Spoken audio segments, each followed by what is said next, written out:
สวัสดีท่านผู้ชมที่เคารพนำท่านผู้ชมมาติดตามข่าวกีฬา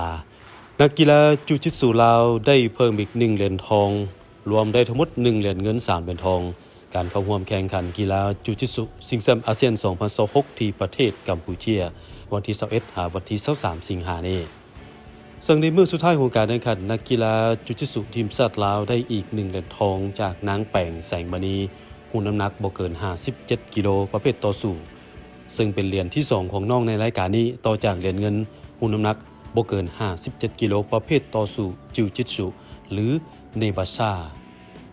สรุปผลงานของนักกีฬาจิวจิตสุลาวในการเข้าร่วมชิงแชมป์อาเซียนครั้งนี้ได้มาทั้งหมด1เหรียญเงิน3เหรียญทองจากการลงแข่งขัน8รายการ1เหรียญเงิน1เหรียญทองได้จากนางแปงแสงมณี2เหรียญทองได้จากนางมาลาจันทรักษาคู่กับนางกุ้งกิ้ง